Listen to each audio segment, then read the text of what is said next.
Assalamualaikum warahmatullahi wabarakatuh, dan salam sejahtera untuk kita semua. Istirahat dan pemulihan adalah bagian penting dari setiap latihan rutin. Kita sudah membahasnya pada video-video sebelumnya. Manfaat dan jenis pemulihan setelah bersepeda. Sayangnya kebanyakan orang tidak memiliki rencana pemulihan yang komprehensif setelah bersepeda. Berikut ini adalah beberapa tips untuk merencanakan pemulihan pasca latihan agar lebih optimal.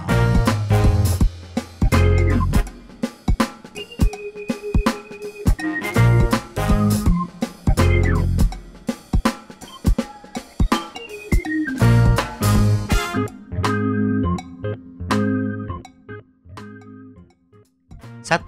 Ganti cairan yang hilang. Hidrasi adalah hal yang terpenting ketika kita latihan. Tetapi hidrasi juga sangat dibutuhkan pada masa-masa pemulihan. Air mendukung setiap fungsi metabolisme dan transfer nutrisi dalam tubuh. Sehingga dengan ketercukupan air yang banyak akan meningkatkan setiap fungsi tubuh. Penggantian cairan yang memadai bahkan lebih penting bagi atlet ketahanan yang kehilangan banyak air selama berjam-jam berkeringat. 2. Makanan pemulihan. Bila saat latihan, sumber energi yang paling kita butuhkan adalah karbohidrat dalam bentuk glukosa dan glikogen. Maka pada saat pemulihan, selain karbohidrat, kita juga membutuhkan protein yang tinggi. Nutrisi yang seimbang akan membantu tubuh dalam masa pemulihan, perbaikan jaringan, dan membangun jaringan otot yang baru, sehingga kita bisa menjadi lebih kuat dari sebelumnya. Idealnya, kita harus makan 60 menit setelah latihan berakhir. 3. Istirahat dan bersantai. Masa istirahat adalah masa di mana tubuh sedang bekerja untuk memperbaiki dan membangun kekuatan tubuh. Jadi sebaiknya jangan diganggu dan sediakan waktu yang cukup bagi tubuh untuk bekerja.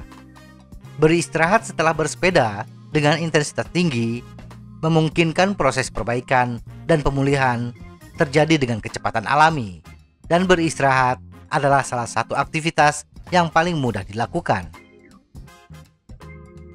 4. Peregangan. Setelah latihan yang berat, lakukan peregangan ringan agar otot lebih cepat pulih. Peregangan membuat otot menjadi lebih lentur, menghilangkan kekakuan akibat latihan yang berat. 5. Lakukan pemulihan aktif. Gerakan yang mudah dan lembut seperti jalan cepat atau bersepeda dapat meningkatkan sirkulasi yang membantu meningkatkan transportasi nutrisi dan produk limbah ke seluruh tubuh, sehingga memperkuat tubuh untuk melakukan perbaikan dan membangun otot tubuh. 6. Pijat. Pijat adalah terapi yang paling enak dan mampu meningkatkan sirkulasi darah. Di samping itu, pijat juga membuat tubuh kita bisa menjadi benar-benar rileks. Pijat bisa dilakukan sendiri, terutama bagian kaki. Dan kita juga bisa menggunakan roller busa untuk meredakan otot yang tegang. Bila dana mencukupi, memang akan lebih optimal bila pijat dilakukan oleh orang yang profesional. 7. Mandi es.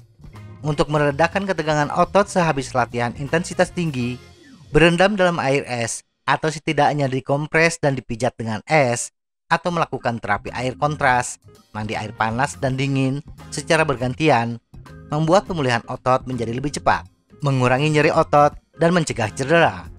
Teori di balik metode ini adalah bahwa dengan berulang kali menyempitkan dan melebarkan pembuluh darah akan membantu menghilangkan atau membuang produk limbah di jaringan. 8. Tidur. Saat kita tidur, hal-hal menakjubkan sedang terjadi di tubuh kita. Tidur yang optimal sangat penting bagi siapa saja yang berolahraga secara teratur. Selama tidur, tubuh kita menghasilkan hormon pertumbuhan yang sebagian besar bertanggung jawab untuk pertumbuhan dan perbaikan jaringan. 9. Latihan mental. Tidak hanya fisik yang harus kita perhatikan untuk menjadi pesepeda yang andal, tetapi kemampuan mental juga turut berperan. Menambahkan latihan mental ke rutinitas latihan kita sangat bermanfaat bagi kita. yaitu membantu memproses sikap yang tenang dan jernih, serta mengurangi kecemasan dan reaktivitas. Jadi, dalam hari istirahat dengan pemulihan pasif, sempatkan untuk melakukan peregangan, mempraktikkan self-talk yang positif, dapat membantu mengurangi dialog yang sedang berlangsung di kepala kita. 10. Hindari latihan berlebihan. Salah satu cara sederhana untuk pemulihan lebih cepat adalah dengan merancang rutinitas latihan yang cerdas sejak awal. Olahraga berlebihan, latihan berat di setiap sesi, atau kurangnya hari istirahat akan membatasi perolehan kebugaran kita dari olahraga dan merusak upaya pemulihan tubuh. Semoga informasi ini bermanfaat. Tetap sehat. Salam goes.